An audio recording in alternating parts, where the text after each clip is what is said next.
All right, let's hit the field. All right. Just wanted to talk, that's all. It's June 18th, and the Yankees were back in the Bronx to take on the Orioles at Yankees Stadium. Aaron Judge had to leave the game after being hit by a pitch. Ben Rice made his Major League debut, and Nestor Cortez was nasty.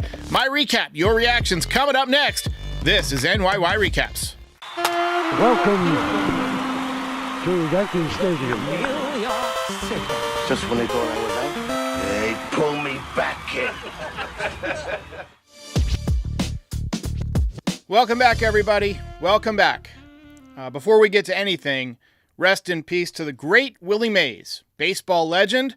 Wish I could have seen him play. Passed away today at 93 years old. But as sad as that news is, and as big as this win was, the only thing that anybody really wants to talk about is Aaron Judge, who left the game after being hit by a pitch on the left hand in his second at bat. We saw it happen to Mookie Betts this weekend. He broke his hand. No word yet on Aaron Judge. My hope is that they just wanted to get some ice on it, but apparently he is headed to New York Presbyterian Hospital. X-rays are typically pretty quick, and I know they have an X-ray machine at Yankee Stadium, but hopefully, they're getting some more images, some more angles at the hospital. I don't know. I just keep waiting for Freddy Krueger to jump out from around the corner. Absolute nightmare tonight. There's never any good time for Aaron Judge to get hurt. This team relies on him. We saw what happened last year when you took him out. But damn, most important series of the season so far, and he gets hit in the hand in his second at bat. So I hope he's okay. Gleyber Torres also got hit in the hand. He seems to be okay. He stayed in the game. Dylan Place says, we won, but at what cost? At what cost indeed. Before we get to the recap, we got some other injury news too. Both Ian Hamilton and Cody Poteet are down with injuries. Hamilton has a right lat strain. He's not even going to pick up a baseball for 3 to 4 weeks. He's been pitching like doo-doo anyway. So maybe it's a nice midseason break. Get yourself healthy and be strong down the stretch. Cody Poteet was shut down for 1 to 2 weeks with a right tricep strain. Garrett Cole stepping back into his spot tomorrow anyway, so not a huge deal there. He was going to be out of the rotation. That's a way to, possibly avoid the option, give him a couple of weeks, paid vacation on the big league roster, big league payroll for doing such a nice job. Though no word yet on the MRI results from the Martian either.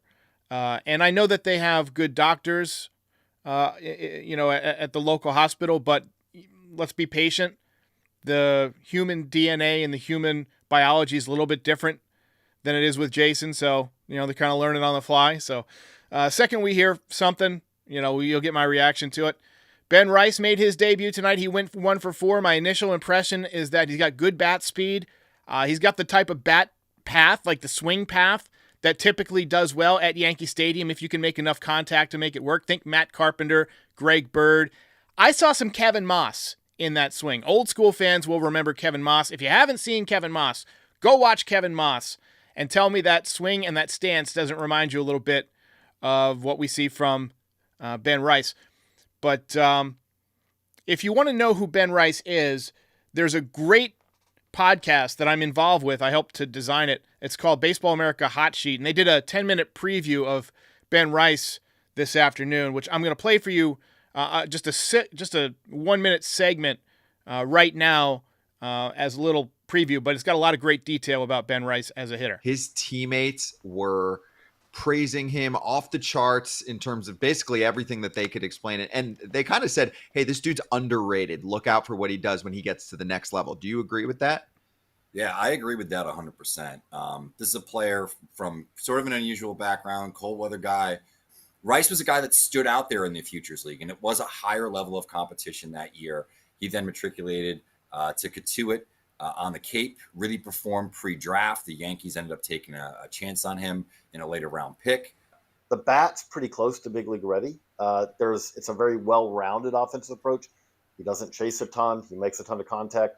He has solid power. So I kind of look at this as like he's getting a tryout here. He's getting an opportunity where the next month is, okay, show us what you can do, Ben. And if he shows that he's able to handle that position at a solid level. They don't need him to be a star. They got Soto, they got Judge, they got guys who can be the stars. But if he can do that, then maybe they don't need to go and make a move. Yeah. His teammates. So, let me almost played it twice. Yeah, so check out the Baseball America page. They've got that video up there, prospect profile of Ben Rice. I love Major League debuts, and it's probably the videos I go back and watch the most on YouTube. Obviously, Dominguez last year against Verlander, home run his first at bat. Marcus Timms taking Randy Johnson deep. Aaron Judge and Tyler Austin, the first teammates to go back-to-back in their Major League debut in their first at-bats. Judge hit one 459 feet off the restaurant in center field. That was dope. Clint Frazier went deep in his Major League debut in Houston, hit a walk-off home run a couple of days later against Milwaukee at Yankee Stadium. It can also go horribly wrong. Dustin Fowler blew out his patella tendon in his debut before he ever got to take an at-bat. So there's no telling how that affected his career. I mean, he got traded to Oakland. He ended up in Pittsburgh and has not played since 2021. But nice job by Ben Rice in his debut with a base hit. First Major League hit. First of many, hopefully. Live voicemail show tomorrow. We did one today. Got like 10,000 views, so I figured, hell, let's do it again tomorrow. And then we're going to have Erik Kratz on for the post-game show tomorrow for Gerrit Cole's outing. He's going to break it down. I'm going to be watching live, kind of doing a mini half watch party. While Gerrit Cole's in the game, I'll be streaming and reacting to it live, and then we'll shut it down so I can set up the Kratz interview, and then we'll get to the recap and so forth. So, all right, ladies and gentlemen, let's take a look at this game in closer detail. Let's get it going. Big win, but I will not wear the fun hat while Aaron Judge is in the hospital. I'm sorry. Nestor Cortez, really good tonight. He worked into and out of trouble in the first inning. Adley Rutschman face-planted into second base on a dive back on a pickoff play. Yankees were paying a lot of attention to the runners tonight. You know, we saw Wells throwing down. We saw some pickoff throws. Luke Weaver picked somebody off. So Yankees were trying to control the running game. Trevino was out. Wells was in. I don't know if there's any significance to that. We also had a few comments about Rice actually caught Gerrit Cole in his past two outings in the minor league. So some people are suggesting that Rice could catch tomorrow for Gerrit Cole. I don't think that will happen, but there's that option. I think part of his value of getting called up is that he becomes an emergency third catcher. He's almost like two defensive players in one. Bottom one, Soto walked. Of course he does. And then Judge singled, but both runners were left stranded. Soto actually ran into third baseman Jordan Westberg, who was trying to field a slow roller from Giancarlo Stanton. Westberg had to leave the game with a hip injury. I actually don't hate the play by Soto there. Take out the third baseman and hope for a non-call. I don't think he did it personally. I don't think he did it intentionally. But honestly, that would have been Giancarlo's best chance to beat out an infield hit. Great defensive play by Volpe in the top of the second, fully extended on a dive into the 5.5 hole. Got up with it quick, made the throw to second base to get the force out. He had a good night tonight on defense, also had a base hit. Wells ripped a one-out double in the bottom of the second to put runners on second and third with one out. Glaber got thrown out at home, running on contact. I know we give Glaber a lot of crap, but that's totally just like a go-on-contact play. Just happened to be hit right at a defender, and he got thrown out. Next batter was Anthony Volpe, though, and he picked up a base hit to put the Yankees on the board.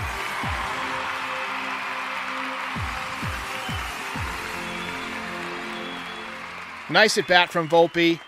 It's not always at-bats late in the game that are clutch. He fired the opening salvo in a very important game, the first game of a big series. And then, extremely scary moment. I'm still living in fear from it. Bottom third, Aaron Judge got drilled in the hand by a fastball. It was a 94-mile-an-hour fastball, just kept riding up and in. And just a couple of days ago, we saw Mookie Betts get hit by a very similar pitch, broke his hand, going to be out for a while. We didn't know it at the time, but that was the end of the night for Judge. He stayed in the game. He ran the bases well, even played some defense, but came out. You had to imagine it was starting to swell up and starting to throb. And so they took him out, and apparently he's getting imaging at New York Presbyterian. Grisham came in to pinch hit for him. I'm preparing myself for bad news. I'm trying not to dwell on it, but as much bad news as we've had in the last few years, my body is prepared for it, right? It's like when you're in the plane, right? And the plane is doing this and it's like getting really turbulent and you're like, well, nothing I can do. You know, if this is it, this is it. I can't fly a plane. Torres made it 3-0 with a sac fly. Would have been nice in Boston the other night. In the bottom of the fourth inning, Trent Grisham pinch hit for Judge, and you could just feel the energy get sucked out of the stadium. Like it went from being this buzz, like, hey, we're beating the O's, everybody's feeling cocky, to sounded like Ford's Theater after Lincoln got shot. It was just, I mean, you could have heard a pin drop. Not that I remember that, but anyway. Really nice play at second base by Gleyber Torres in the top of the sixth. I'll keep saying, best player in baseball.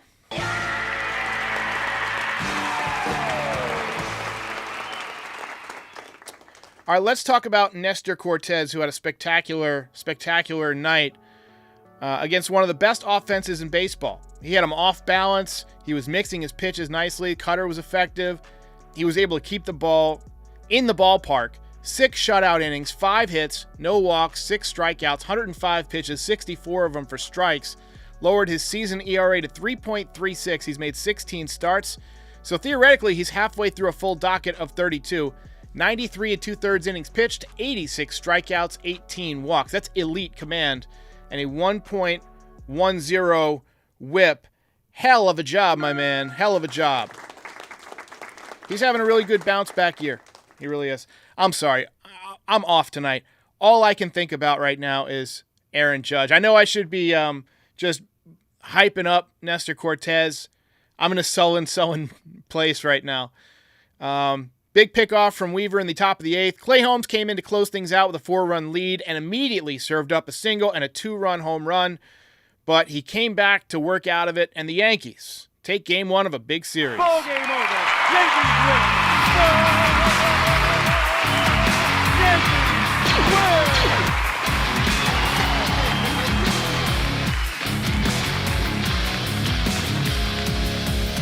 You're a winner. Doug Rowell says not that he'd fully replace Judge, but bad time for the Martian to be on the minor league IL if Judge has to miss time.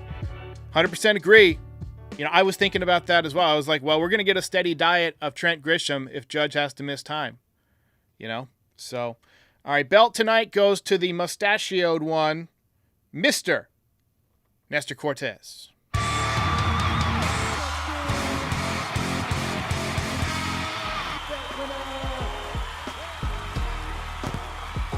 Robert Ryan says, great outing by Nestor.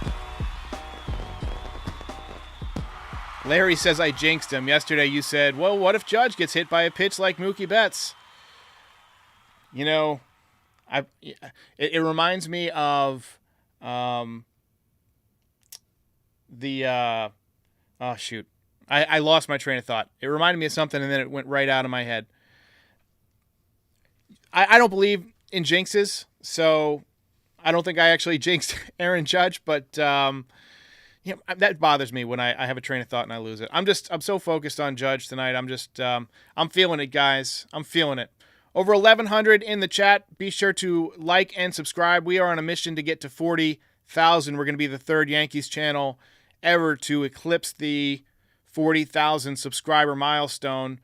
It reminds me of, I just thought of it. So the night before JFK got shot, and this is my second presidential assassination reference in the show. You can tell I like history.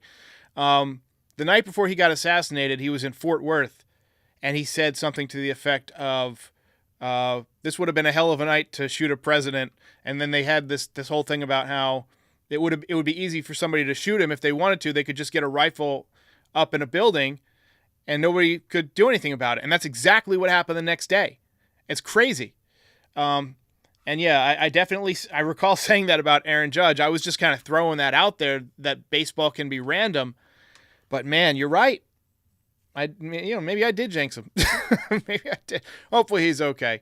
David Caniglio says we should be at 400,000. Your show rules. I appreciate that, my man. Hopefully in due time.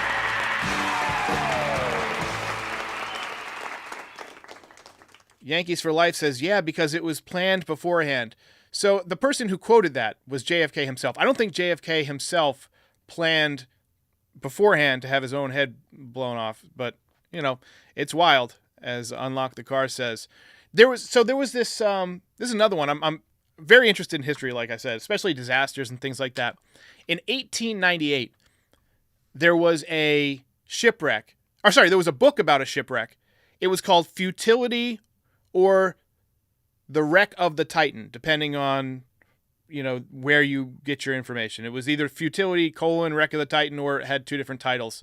But it was about the biggest ship in the world on its maiden voyage. It was called the Titan. It hits an iceberg and it sinks. And it was basically the exact same story that happened to the Titanic. The real, look it up.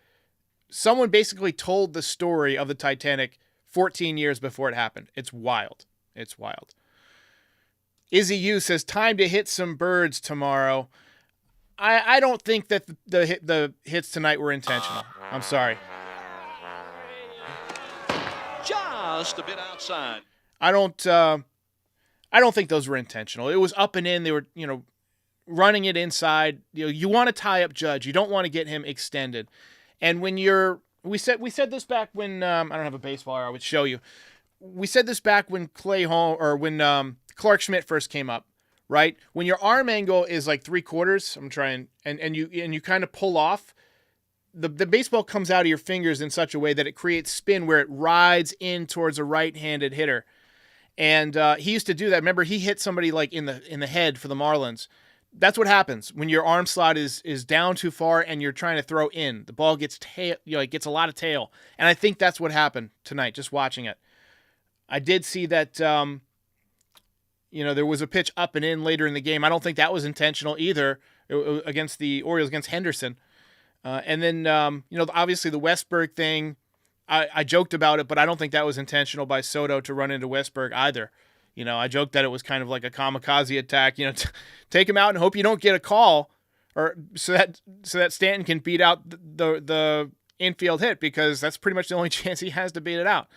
But I really don't think that was intentional either. So it's a messy game. It was messy on both sides. Let's take a few final thoughts here. That ball is high. It is far. It is gone. Obviously, the Aaron Judge news is all that anybody's going to be talking about. But this is a big win. This was a huge start by Nestor Cortez. Ben Rice looks good. And the Judge thing is scary. I remember there was a game where Pedro Martinez hit both Alfonso Soriano and Derek Jeter back-to-back to start the game. They both went to the hospital mid-game. I think there's pictures of them somewhere, both getting into a taxi mid-game. It might even be in the Captain documentary. It's scary, but in my mind, the pitch was 94 miles an hour, not 99, not 103. So, it's not that uncommon to get hit in the hand by a 94 mile an hour fastball in the major leagues. If it hits you right, it can break it, but Judge is a big man with dense bones. I'm hoping that it's just a bruise and not a break. They do have x-ray machines at Yankee Stadium. You would have liked to have heard that he was cleared at Yankee Stadium, and believe me, that would have been wonderful news. But going to the hospital, they're going to be able to get different angles, more sensitive equipment, and there's no reason we shouldn't have news by tomorrow morning. So maybe when you wake up, we'll have news. If we don't hear anything early in the day, then start to worry, because that suggests that they're waiting for Boone to have his press conference. They don't want people to not buy tickets to the game thinking Judge won't be there. So take that, with a grain of salt. Kingdom of Sports says the Yankees need a good closer. Tough night for Cardiac Clay. 2-run home run. And typically he doesn't get beat by the home run, but that pushes his ERA up to 2.32. 1.32 whip. That's my concern. 2 hits in the inning. Look, we're going to go back and forth on Holmes all year, I think. There's going to be times when he looks unbelievable, and there's going to be times when he makes you want to pull your hair out. And that's just how it's going to be with him.